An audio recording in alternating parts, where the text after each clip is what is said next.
Alright guys. Blizzard just announced there will be a balance bench happening later this month, and often when the balance patches are coming out, we have to be really happy. When there is an expansion released, there is a balance patch happening before the next expansion comes, just to have like a little bit of diversity also going on in the ladder. But this one is really fast.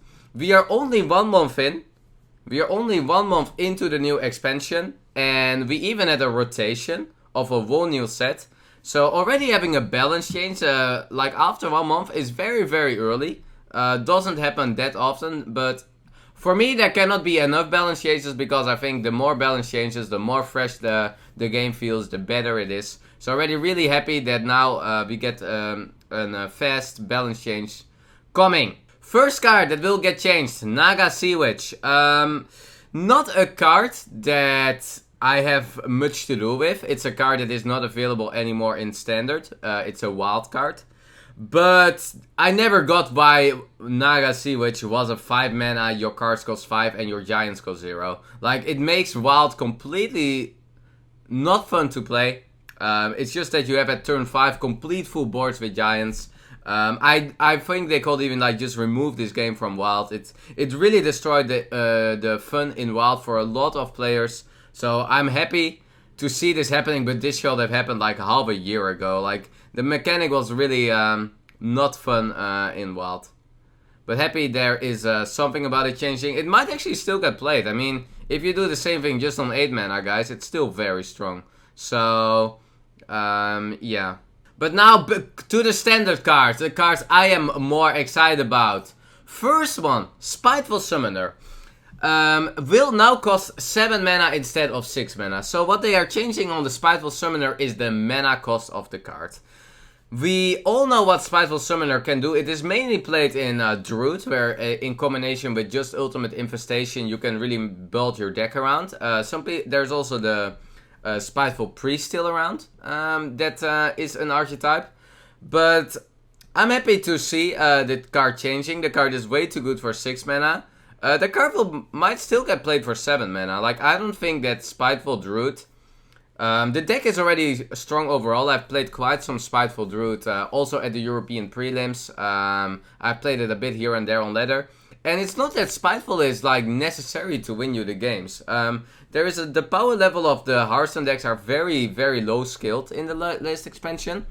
So the Druid deck already is still very, very strong. And I can even see you want to play Spiteful still in the Druid deck. And you still want to play like kind of similar deck. Maybe you need like you need some extra minions for your 6 slot. That you have like a good 6 minion.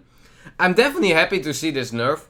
Because I'm not the biggest fan of the mana cheating minions, in the way of playing a 6 mana guard, get a 10 mana card. I'm really hoping that in the next expansions that are coming further too, we will have less mana cheating cards. But this is still not, like, the card is not destroyed. It's still a good card. The card is so strong that a 1 mana nerf will not destroy the card. So it will still see play in decks where you build your deck around Spiteful Summoner. Another nerf, Dark Pact is getting nerfed. Dark Pact, now instead of restoring 8, it actually restores 4. So that was a nerf that was maybe a slight surprise for me. If you just read the card and you're not thinking of like what specific decks it gets played in, it's actually a really maybe strange card to nerf. It says, destroy a friendly minion, gain health. Normally you don't want to destroy your own minions. Like, having a card that 1 mana destroy your minion that has to get nerfed is kind of strange. But it is about the Warlock deck, obviously. Where there are a lot of death rattles going on. Where there's a lot of synergy with cubes, with the Lackey, with the Void Lords, with the Gul'dan. So I completely get the nerf behind it. But Dark Pact was not for me the biggest like necessary card to get nerfed. I think it is a very strong card, how it was with the heal is very strong and it locks like a lot of ranges down from other decks too. So I'm still happy that the card is getting a little bit changed. But it wasn't. I don't think this was the card necessarily that like put it Warlock out of like control. It is very nice though for Warlock because it makes the hero power so easy to use when you have so many cheap cards that can heal you. So I'm definitely happy to also see Darkpack getting a slight nerf. It might still get here and there played as it's just a 1 mana activator for the current Warlock decks. Next up, and this one is definitely a nerf I'm also very happy with. It's a little bit in the Spiteful Summoner range, where I'm talking about a card here that really cheats in more mana for very cheap mana. It is Possessed Lackey. Possessed Lackey was a 5 mana card that all the Warlocks deck played just to cheat out your Void Lords, to cheat out your Doom Guards, or sometimes even more. Now becoming a 6 mana 2/2, and that's a huge nerf. This one is very huge. Like, the card is very slow of itself, a 5 mana 2/2. Well, now imagine a 6 mana 2/2.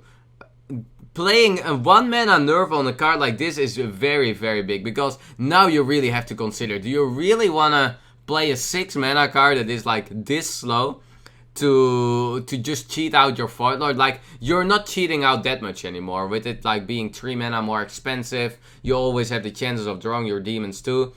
So it's now, instead of like the turn 5, let's say you coin it out, it's now a turn 6 Void Lord or like a turn 7 Void Lord, where before it was like a turn 5 or a turn 6. This is definitely a huge nerf. Really happy, don't like the card, very not fun card to play against. It feels like if I have it, I win the game more, and if I don't have it, the deck feels very bad. So really happy this card gets nerfed too. I think Warlock will not play this card anymore. I think at least the control Warlock is just gonna play with Void Lords and not play the Lackey. Maybe play with Skull. Skull of the Manari is the card that is untouched. Skull of the Manari has more counterplay because you can play Weapon Hate. So, but I can still, like, Warlock will still be good, guys. It's not that these two nerfs are gonna destroy Warlock. Yeah, they nerf it. Yeah, Warlock lowers a bit down in power level, but Warlock will still be very strong. Very happy to see this nerf. Very happy to see this nerf. And then a very, very big and interesting nerf is coming to Call to Arms. Call to Arms was a very, very strong card. Very strong card in like every possible paladin you can make. Aggro Paladin, Control Paladin, Murloc Paladin, even Paladin. Whatever Paladin you could come up with, guys, this card was always in it. So that already says something about the power of the card when it gets played in like every possible Paladin deck. And I think it was also a reason why so many Paladin decks are viable. If you look at like meta snapshots, often what is at top in the top 5 lists of best decks in the game, there are 3 Paladin decks. And that says something about the power of Paladin. It's just not Odd Paladin only. It's also like, if Odd Paladin was not there, Murloc Paladin is still very, very strong. And the same goes for other Paladin decks. And the nerf that is coming is a very, very interesting one. And a huge nerf. A huge nerf. Why is this such a huge nerf? Well, Call to Arms going from 4 mana to 5 mana is actually a bigger nerf than Call to Arms going from 4 mana to 6 mana, I think. And that's because of the Odd Paladin. The Odd Paladin that only plays the 2 mana cards, the 4 mana cards, the 6 mana cards, they suddenly cannot play this card anymore. They cannot play this card anymore because it is a 5 mana card. And the same kind of goes for like the Odd Paladin. I meant even, sorry, I said odd, right? I meant even. And the problem for Odd Paladin is, yes, you can play this 5 mana card, but you're only gonna summon 1 mana cards.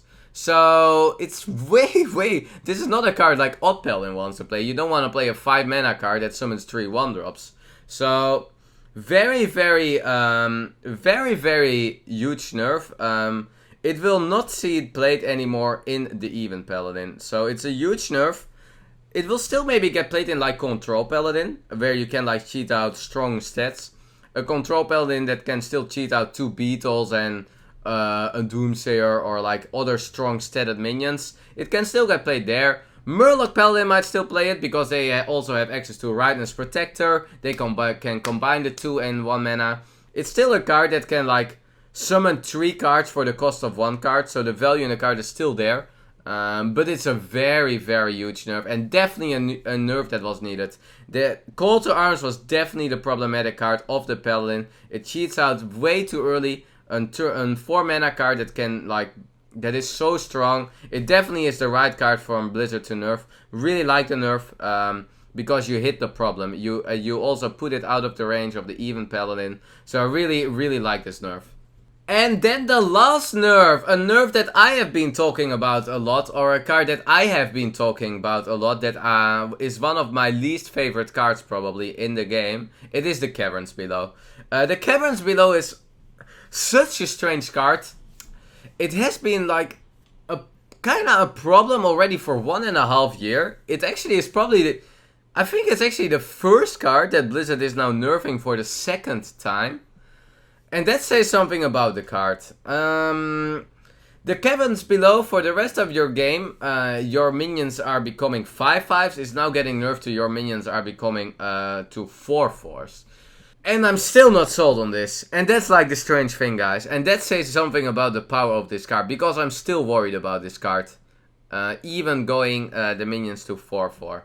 The problem for me is not necessarily in the stats of this card. Like, I don't have the problem with like the 5/5, the 4/4s. I think the problem is the mechanic. Rogue finishing the quest, doing it very decently in a possibility where it can finish the quest very, very fast. And then going to a mechanic where it just blows out every deck on the board. Yes, it will change. It is different. The number is now 4/4 instead of 5/5s. But still, I think the Quest Rogue will still blow away every deck on board. Compared to any other deck. There are a lot of minions that are having 5 or 4 health that will make like big differences now. But I cannot see a deck, like if I just vote Imagine spots where I played a lot against Quest Rogue lately. And if they will, instead of all the 5/5s, these minions are all 4/4s. It's still very strong. Like, I don't know how I will deal with like a full board of 4/4s or a big board of 4/4s. Yeah, you might have like 1 extra removal that is going to be better now. Let's say you have a Flame Strike. But then they do it again the next turn. It's not that this deck runs out of value. So, and also with cards like Valira, Zola that will generate infinite value. Like, there is an infinite value way if the Rogue wants to play it. Where they can go Valira into Zola and they keep copying the Zola. It's just like something that I don't know how to deal with. It might even become better, like for example Priestess, like what is like a deck that can actually challenge it a bit. It will actually get like a huge problem now that Anduin cannot remove the whole board anymore. Now with all the 4/4s, it might actually for a Priest for example be harder to deal with. But yeah, like I'm just not a fan of this card. I don't like the mechanic. I feel the mechanic is the problem. The mechanic is the toxic part in this card. So I am not sold on this nerf being good enough. I don't know if like changing stats is like the thing to nerf this card, because the deck will do exactly the same. It will exactly develop the game in the early game the same, and instead of like then it completes the quest, it can still prep the quest, and then suddenly everything is a 4/4. And I think this will still blow away every deck. Maybe it goes from 80% against control decks to 75% win against control decks, but I'm pretty sold on that it will still blow away every deck on board, and that's I think where the problem of this card is. But yeah, that's a little bit of my first view on all the card nerfs. Very happy to see these nerfs coming. The right cards got nerfed. I think I have mentioned some of these cards, like I have mentioned on stream multiple times, but the cards that I say that should have get nerfed. For me it was Call to Arms, for me it was the Caverns Below, and for me it was the Lecky. These were the 3 cards, and maybe Skull of the Manari a bit in this. These were the cards that I was like, and I was also saying hopefully Spiteful Summoner because I don't like the card. They got exactly the cards I have talked about multiple times on stream. So very happy about these nerfs. And it will definitely switch the game a bit around. So every time a balance patch is coming, Blizzard makes me very happy. So I'm excited to see what can come up now and to see some meta change happening.